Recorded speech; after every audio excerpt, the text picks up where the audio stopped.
Hey folks, welcome back to the Murray Homestead. I'm Zach, and today I'm going to be doing a review slash suggestion video on what, in my opinion, is, if not the only gun you need on the Homestead, then for sure the first gun that you should get on any Homestead. Alrighty folks, so I'm going to be doing a review. You can substitute any pump action shotgun, 12 gauge, if you prefer. Another really popular one is the Remington 870. I don't have anything against it. I served in the United States Navy as a gunner's mate for 4 years, and guess what gun the United States Navy used? The Mossberg 500. They use a very slightly upgraded version, but it's almost the identical gun. So this gun is specifically called the Mossberg 500. It's the field slash security combo. That being said, it comes with one 18.5-inch barrel with a single bead.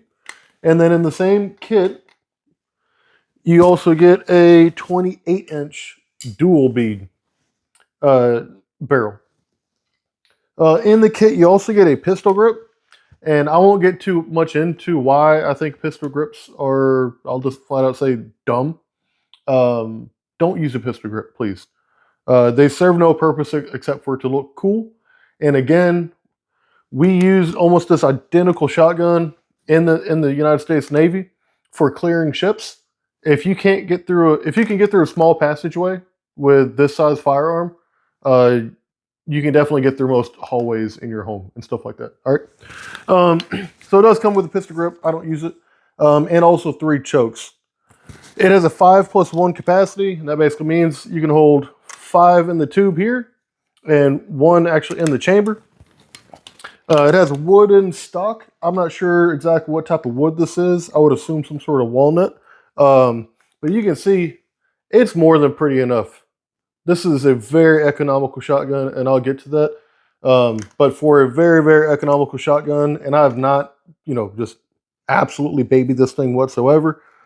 It's very pretty. And then both barrels, as well as the action, are blued.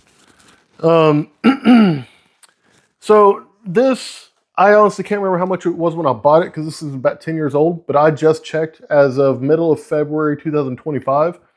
From Mossberg, the MSRP is $600 or right about, and there's several online stores that sell this combo for $500, and that's not on sale or anything like that.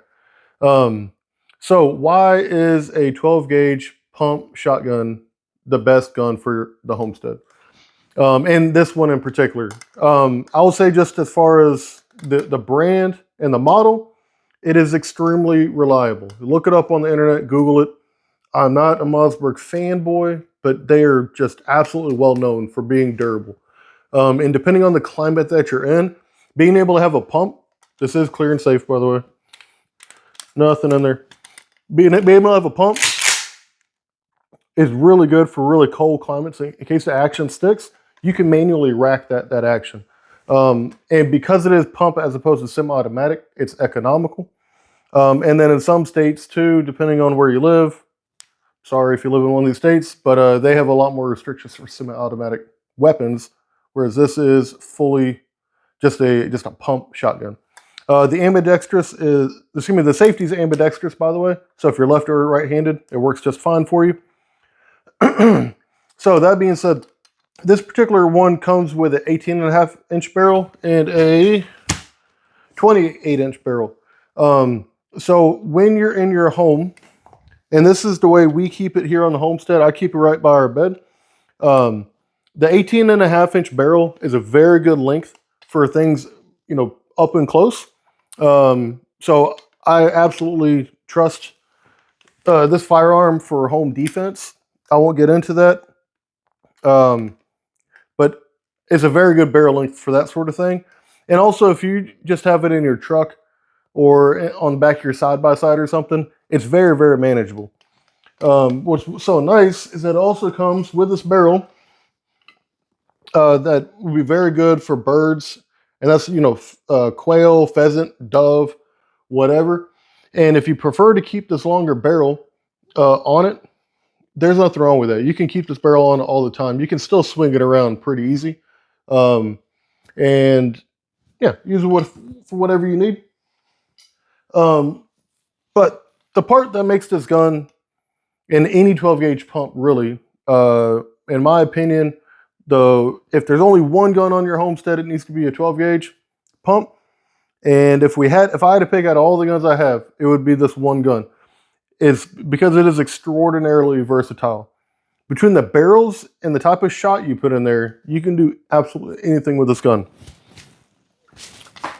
So I'll show you what I mean. For what we use here for home defense, and you can do your own research. I've done a lot of research, and I've unfortunately have a lot of firsthand experience. Is we like number 4 buck. All right, and if you can see, there are 21 little pellets in there. Now the cool part is that each of those pellets is 24 caliber or 0.24 inches. So each one of those 21 pellets is larger than a 22. And each one of those pellets is moving at approximately 1,345 feet per second. Compare that to just a 22, a 22 long rifle. Generally, they average about 1,200 feet per second. So you're shooting a larger projectile times 21. I'm not worried about anyone getting into my home, okay? Not advocating violence. It's home defense, entirely different thing. YouTube, I love you. That being said, even though it's called buckshot, I really wouldn't recommend it for deer, even smaller deer. But for anything from about a coyote down, it's a really good thing. So I keep this loaded with number 4 because this is primarily for the house. If I do hear something outside, I will really quickly switch to just a plain old game load. This is 7.5 shot, and it's a 1 ounce load. And this is good for any, if there's any, even if you shoot this at like a coyote or something that's trying to get into your chicken coop, you won't blow big old holes in your chicken coop, depending on how close you are. But it will for sure at least get rid of the animal. So raccoons, coyotes, stray dogs, stuff like that. This is a really good option for just getting bad things away. All right, so the other really great thing is, and part of what makes it so versatile, is that in about 30 seconds, you can switch to this 28-inch barrel very, very easily. You don't need to be a gunsmith or anything. Very, very simple. And if needed, swap the choke out. And then you can go all the way, from dove and smaller birds all the way up to geese, honestly, if you wanted to. And that all depends on the shot show. The main thing we keep around here is this 1 ounce, 7.5 shot game load.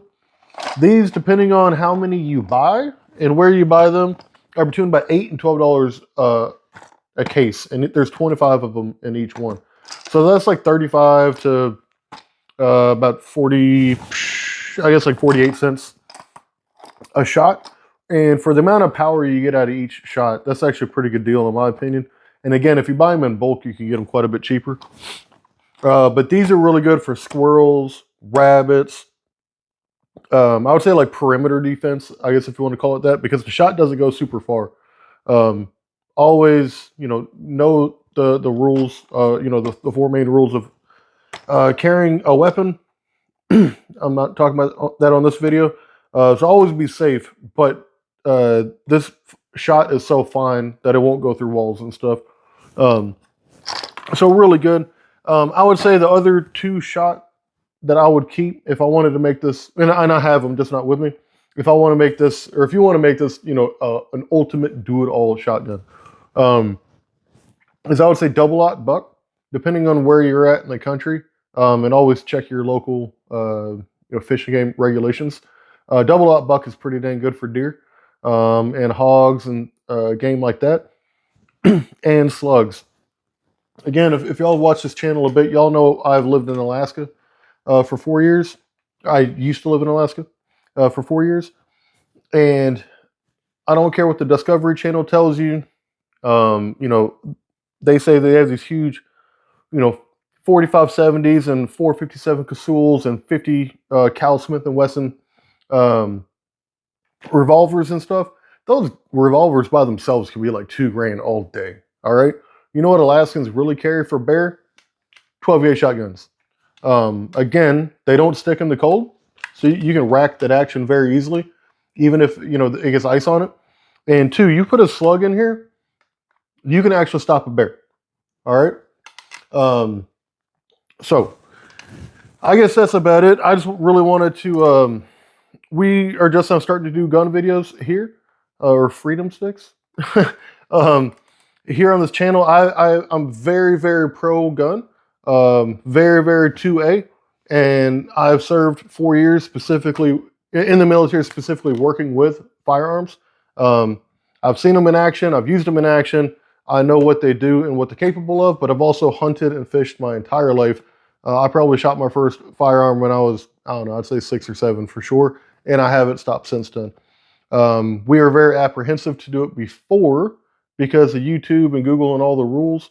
So hopefully I'm abiding by all the rules and can give y'all some good information.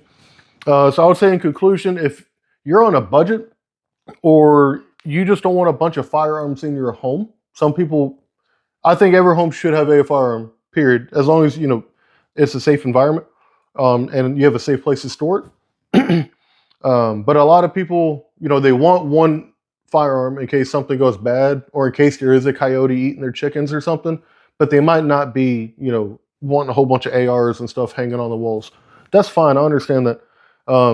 If you want a gun that is compliant in every state as of now, and again, check your own local rules by yourself, but if you want a gun that's compliant in every state, is reliable, economical, and because it's just one firearm, but with 2 barrels and so many different shot options, can actually do it all.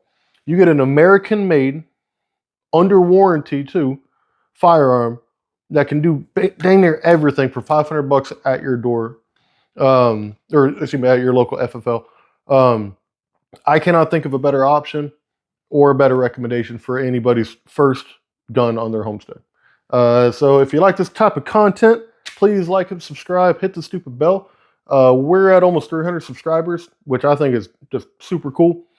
Thank you for everyone that has subscribed. If you haven't, please hit the stupid bell. According to analytics, 1% of y'all are subscribed. But that's all good. Either way, thanks for stopping by. If y'all have any comments, questions, or suggestions, please put it in the comments below. And if not, I'll see y'all next time. Thank you.